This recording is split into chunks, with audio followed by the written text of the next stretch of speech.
सास के बेमतलब ताने। अरे सास हो और ताने ना दे, ऐसा कहाँ हो सकता है। लेकिन क्या हो जब सास जरूरत से ज्यादा ही ताने देने लगे तो। सुन बहू, आज घर में कुछ खास मेहमान आने वाले हैं, तो लंच पर ये सब बना देना। ये पकड़ लिस्ट, और कुछ भी कम ज्यादा नहीं होना चाहिए। वैसे तेरे बारे में जानती हूँ मैं, मेरे टाइम पर तो हमें बताने वाला भी कोई नहीं था। माँ जी कितने लोग आ रहे हैं ये तो लिखा नहीं है। खाना बच जाए तो दिक्कत, कम पड़ जाए तब तो दिक्कत ही दिक्कत है ना। क्यों? अरे सवाल पर सवाल ही करती रहती है, ये ठीक नहीं है। मेरे टाइम पे तो मजाल है कि हमारे मुंह से चू भी निकले। वो क्या है ना माँ जी, मैं खाना उसी हिसाब से बनाने का सोच रही हूँ। कहीं खाना कम ज्यादा बन गया तो आप तो मुझे पाताल में ही डाल देंगे ना। मेरे टाइम पे तो हम इतना बोलना क्या सोच भी नहीं सकते थे कि सास को कैसे ताने दे। अरे अरे रे माँ जी, कहाँ ताने दे रही हूँ। पर माँ जी इतना सारा खाना मैं अकेले कैसे बनाऊंगी। कोई हेल्प, कोई हेल्प। कितनी बड़ी बात बोल गई बहू। कोई हेल्प ना जी ना, वो भी सास। सास तो सिर्फ ताने देती हैं, ताने। हेल्प? हमारे टाइम में सास को ये शब्द बोल दो तो भूचाल आ जाता था। बाकी मैं तो अपने सास की लाडली बन गई थी, पर तू तो बहू की बहू ही रहेगी। क्यों नहीं बना पाएगी? अरे अभी तो बनाना शुरू किया नहीं और पहले ही सोच लिया नहीं बना पाऊंगी। आजकल की तुम जैसी बहुओं के ये बहाने होते हैं कि कैसे नहीं बन पाएगा। अरे मैंने भी अपने टाइम पे बनाया था, अरे बल्कि इससे भी ज्यादा खाना बनाया था, तो तुझसे क्यों नहीं होगा? हैं? सब होगा जा। माँ जी मैं बना तो लूंगी, मैं बस इतना बोल रही हूँ कि अगर आप थोड़ी मेरी मदद कर देती तो। अरे अरे अरे, शर्म नहीं आती तुम्हें अपनी सास से मदद मांगते हुए? हमने अपने टाइम पर कभी अपनी सास से ऐसा नहीं बोला। सच में आजकल की लड़कियां तो बहुत ही छुई मुई सी होती हैं। जरा सा काम देखा नहीं कि बस पहले मदद मांगने दौड़ने लगती है। अरे अब ये सब बहाने नहीं चलेंगे। हाँ, जा जाकर खाना बना। हमारे टाइम पर हम ये करते थे, हमारे टाइम पर हम वो करते थे। हाय रे ताने। फिर शाम को। अरे बहू कहाँ चले गए? मुझे ये सामान पकड़ा जरा। हमारे टाइम पर मजाल है कि हम सास के साथ खड़े ना हो। हाय रे क्या करूं, बस कोमल तैयार हो जा ताने खाने के लिए। काश इस औरत के समय में मैं होती तो देखती ये क्या क्या करती थी अपने टाइम पर। माँ जी यही हूँ, बस चिंटू को पढ़ाना था। अरे हमने भी बच्चे पढ़ाए हैं हमारे टाइम पर, चिंटू को बाद में पढ़ाना। जा पहले वो कर जो कहा है।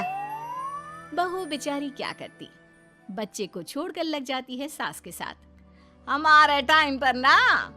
फिर तो सास बोली जा रही थी और बहू सुनी जा रही थी। अगले रोज। क्या हो गया चिंटू, क्यों रो रहा है? माँ कल कितना कहा था आपसे कि पढ़ा दो, लेकिन आपको तो मेरी पढ़ाई की कोई वैल्यू ही नहीं है। देखिए कितने कम नंबर आए। अरे कोई बात नहीं बेटा, फेल तो नहीं है ना। वाह बहू वाह, मेरे टाइम पर तो हमारे बच्चे के कम नंबर फेल ही कहलाते थे। ना पढ़ाती हो ना घर का काम करती हो।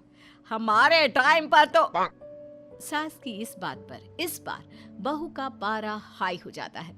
वो सोच लेती है कि अब तो वो पति से बात करके ही रहेगी। अगले दिन। माँ जी सारी सफाई हो गई, मेरी कमर टूट रही है, मैं जरा सोने जा रही हूँ। सोना? अरे हमारे टाइम पर तो हम ये जानते भी नहीं थे कि आराम क्या होता है। पागल हो गई है क्या? रुक अभी। देख उस कोने में देख, मुझे कितनी धूल दिख रही है। और वो बिस्तर के नीचे तो देख कितना काला पड़ा है। और पर्दों के पीछे खिड़की पर देख जाले लगे हुए हैं, वो कौन साफ करेगा? ऐसी सफाई होती है क्या? जा फिर से कर। मैं तो घर में एक दिन का गंदगी नहीं आने देती थी, लेकिन जब से तू आई है घर की हालत ही खस्ता कर दी है। अरे माँ तो तू कहाँ गई? तू भी तो यही है। वैसे माँ मैंने कभी तुझे सफाई करते नहीं देखा। जब से ये आई है, न जाने आप में कौन सा सफाई का कीड़ा चला गया है। हाय रे, हमारे टाइम पर तो पति कभी बीवी की तरफ से बोल दे तो समझो घर का बंटवारा, और यह घर तो मेरे ही नाम से है। तो बेटा निकल ले बीवी को लेकर। हमारे टाइम पर तो। अरे कैसी बात कर रही हो माँ, मैं तो बस मजाक कर रहा था। इतनी कम सैलरी में मैं कहाँ अलग रह सकता हूँ। माँ जी प्लीज़, मैंने अभी पूरा घर साफ किया है और इन जालों को झाड़ूंगी तो फिर से पूरी गंदगी हो जाएगी, फिर से सारे घर के झाड़ू। ना माँ जी ना। हमारे टाइम पर तो मैं दिन में 10 बार झाड़ू लगाती थी, हमने नहीं किया है क्या? मायके से कोई तो संस्कार लेकर आई होगी ना तू बहू, क्या कुछ भी नहीं। तभी पति आ जाता है। बहू पति की तरफ देखती है कि शायद वो उसे उसकी माँ के प्रकोप से बचा सके, लेकिन नहीं, उल्टा उस दिन की माँ की डांट के बाद से तो पति के तेवर ही बदल जाते हैं। देखो माँ जो करती है करती रहो, माँ बड़ी है, जो कहती है सही तो कहती है। बस पति का ये कहना और बहू का पारा 7वें आसमान में। एक इनके भरोसे मैं सब सह रही थी, लेकिन आज तो इन्होंने मेरा ही साथ छोड़ दिया माँ के लिए। अब तो इन लोगों को सबक सिखाना ही होगा। फिर एक दिन, बहू ये कौन है और तुम्हारे साथ क्या कर रहा है? और ये हाथ, अरे हाथ छोड़ मेरी बहू का, कौन हो तुम? माँ जी वो कोई नहीं माँ जी, माफ कर दीजिए। बहू घबराने का नाटक करती है। अरे क्यों डर रही हो तुम? मैं हूं ना तुम्हारे साथ। आंटी जी, मैं इसका बॉयफ्रेंड हूँ और मैं इससे मिलना आया हूँ। कोई समस्या? बोलिए। बोलेंगी क्या? यही कि इनके टाइम पर तो इन्होंने न जाने कितने ही बॉयफ्रेंड बना बना कर छोड़ दिए हैं। क्यों माँ जी, यही कहने जा रही थी ना आप? अब क्या था, सास की बोलती बन। कैसे कहे कि उनके टाइम पर। बहू ये सब ठीक नहीं है। मेरे टाइम पर। हाँ हाँ आंटी जी, क्या आपके टाइम पर क्या? जरा हमें भी बताइए ना। अरे हमारे टाइम पर बॉयफ्रेंड कुछ नहीं होता था। सास की आंखों की शर्म होती थी। अरे पति के अलावा किसी और से बात भी नहीं करते थे हम लोग। ये क्या चल रहा है बहू? चल क्या रहा है आंटी? ये तो परेशान है आपके घर में आकर। आप हर बात पर इसे सुनाती रहती हैं, ताने वाने। अब इससे बर्दाश्त नहीं होते तो मैंने सोचा क्यों ना मैं इसे अपने ही घर ले जाऊं, कम से कम आराम से तो रहेगी। वाह रे, हमारे वक्त में तो ऐसा नहीं होता था कि सास के ताने बर्दाश्त नहीं तो किसी और के साथ चली जाओ। अब नहीं होता तो नहीं होता माँ जी। मैं भी तो कल को अपनी बहू को कुछ अपने वक्त की सुनाऊंगी ना, कि सास के ताने समझ में नहीं आ रहे थे अपने वक्त में, तो मैं अपने बॉयफ्रेंड के साथ चली गई। वाह, फिर तुम्हारी बहू को समझ में आएगा कि तुम कितनी मॉडर्न थी अपने वक्त में। अरे चुप, बिल्कुल चुप। क्या बकवास कर रहे हो तुम दोनों? तो क्या करे, पति को तो अपने घर की लालच दे रखी है, वो तो मेरे लिए बोलते नहीं, तो किसी के पास तो मैं रहूं ना शांति से। तभी पति आ जाता है। नहीं, दूसरा घर तो मैं ले सकता हूँ, लेकिन दूसरी बीवी नहीं। माँ वो कितने ताने सहेगी? मुझे मेरी गलती का एहसास हो गया है। चलो हम कहीं और रहेंगे। अरे नहीं, हमारे जमाने में। फिर माँ जी? मतलब मैं कैसे रहूंगी तुम लोगों के बिना? बहू मुझे माफ कर दे। ओके, कर दिया माफ। अच्छा ये तो बताओ कि ये लड़का कौन है? मैं इसकी मौसी का बेटा हूँ, मिलने आया था। अच्छा दीदी, बाय। समधी की शादी। इस कहानी की हीरोइन गंगा है, जो अपनी समधन की मौत के बाद अपने समधी के अकेलेपन को समझते हुए समधी की दूसरी शादी करवाती है। लेकिन उसकी बहू इस बात से बिल्कुल खुश नहीं होती। मुझे लगता है आपको शादी कर ही लेनी चाहिए। आपकी इस उम्र में ख्याल रखने वाला भी तो कोई होना चाहिए ना। वैसे भी आपकी इकलौती बेटी थी, वो भी हम ले गए। अरे इस उम्र में शादी, लोग क्या सोचेंगे और कैसे कैसी बातें बनाएंगे कि जिस उम्र में इसे अपने पोते पोते को गोद में खिलाना चाहिए, उस उम्र में ये शादी कर रहा है। ऊपर से नव्या क्या सोचेगी मेरे बारे में कि माँ को गए हुए 1 साल भी नहीं हुआ और पापा ने दूसरी शादी कर ली। मुझे नहीं लगता इस शादी से नव्या को कोई परेशानी होगी, उल्टा उसे खुशी मिलेगी कि उसकी गैर मौजूदगी में उसके पिता का कोई ख्याल रखने वाला है। क्यों नव्या, सच कहा ना? हाँ मम्मी जी, आप सही बोल रही हैं। ये बोलकर वो अंदर चली जाती है। लीजिए, अब तो आपकी बेटी ने भी हाँ बोल दिया। रही लोगों की बात, तो लोग तो कभी किसी की खुशी देखकर खुश हो ही नहीं सकते। अगर आप लोग खुश रहेंगे तब भी वे बातें बनाएंगे, और अगर आप दुखी भी रहेंगे तब भी बातें बनाएंगे। इसलिए अच्छा यही होगा समधी जी कि आप उनके बारे में सोचना छोड़ ही दीजिए। समधी को सास की बात सही लगती है। वो भी सोच लेते हैं कि बच्ची जिंदगी के लिए कोई हमसफर बना ही लेंगे। आप ठीक बोल रही हैं। जब मेरी प्यारी बिटिया नव्या और उसके ससुराल वालों को मेरी इस उम्र में दूसरी शादी से कोई दिक्कत नहीं, तो परेशानी कुछ है ही नहीं। ऐसे ही सास समधी की दूसरी शादी करवाती है और फिर समधी के घर आ जाती है बहू की नई माँ। कुछ दिनों के बाद बहू अपने मायके अपने पापा और नई माँ से मिलने आती है। मेरा बच्चा कितने दिनों बाद मुझसे मिलने आई है। इधर बैठ, मैं तेरे लिए कुछ अच्छा सा बना कर लाता हूँ। तेरे फेवरेट पास्ता खाएगी ना? पापा आप क्यों? वो कहाँ है? उनसे बोल दीजिए। आप मेरे ही पास बैठकर बातें कीजिए ना। उन्हें क्यों लेकर आए? कोई चैरिटी थोड़ी ना कर रहे हैं। इस उम्र में घर मिल गया, और क्या चाहिए? तभी नई माँ घर में आती है। बेटी की बात सुन रही होती है और सुनकर बहुत दुखी हो जाती है। वो अच्छा, तुम्हारी नई माँ वो जरा किसी काम से बाहर गई हुई है, आती होगी। मैं तब तक तेरे लिए कुछ अच्छा सा बना कर लाता हूँ। ठीक है पापा। लगता है नई माँ के पैर बाहर ही रहते हैं, और आपको ही बनाकर खिलाना था तो क्या करे, छोड़िए। ये बोलकर वो घर में घूमने लगती है और चीजों को देखती है। इनको घर में आए हुए थोड़े दिन नहीं हुए और ये घूमने भी जाने लगी है, वो भी पापा को घर में अकेला छोड़कर। आने दो, एक बार इनकी खबर लेती हूँ। वैसे घर को तो बड़ा सजा कर संवार कर रखा है। चलो, ये तो खूबी है, कम से कम पापा को साफ कर का शौक भी है।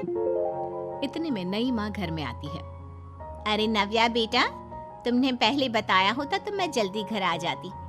तुम्हें नहीं पता मुझे तुमसे कितनी सारी बातें करनी है। कैसी हो बेटी? बेटी? हाँ, वैसे अब तो मैं आपकी बेटी हो ही गई हूँ, ना चाहते हुए भी।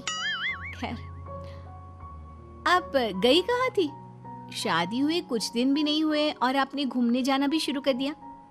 पापा का ख्याल रखने के लिए शादी करवाई है आपकी, जानती है ना? नव्या, ये तुम क्या बोल रही हो? मैं कहीं घूमने नहीं बल्कि एक दोस्त से मिलने गई थी। उसकी तबीयत थोड़ी ठीक नहीं, इसलिए वो क्या है ना, शादी के चलते उससे मिलना नहीं हो पाया तो आज चली गई। अच्छा, वो भी पापा को यूं घर पे अकेला छोड़कर? आपके लिए आपका ये परिवार ज्यादा जरूरी है या आपकी दोस्त? देखिए, ये ठीक नहीं है। इतने में पिता आ जाते हैं। अच्छा, तुम आ गए। आओ, चलो तीनों मिलकर बैठ के खूब सारी बातें करते हैं। माँ कुछ नहीं कहती, चुपचाप अंदर चली जाती है। ऐसे ही बहू जब भी अपने मायके आती, अपनी नई माँ से ऐसे ही बात करती। नई माँ बहू के इस बर्ताव से परेशान होकर उसकी सास को बताती है। देखिए माना, वो बेटी है, लेकिन मैंने भी शादी की है। वो बेटी कम, सास सा व्यवहार ज्यादा करती है। अब छोटी है तो कुछ कहना ठीक नहीं लगता। बाकी शादी का रिश्ता लेकर तो आप आई थी, इसलिए आपको बता रही हूँ। मैं शादी करके बहुत पछता रही हूँ। अरे परेशान ना हो, मैं बहू से बात करती हूँ। तभी थोड़ी ही देर में बहू ससुराल आ जाती है। बहू कहाँ थी अब तक? तुम्हें पता है क्या टाइम हो रहा है? अब माँ जी, मैं अपनी एक सहेली से मिलने गई थी, और माँ जी अभी तो 7 बज रहे हैं। अरे इतना लेट कोई घर आने का टाइम है? आज के बाद 6 बजे के बाद तुम घर आई तो तुम्हें घर में एंट्री नहीं मिलेगी।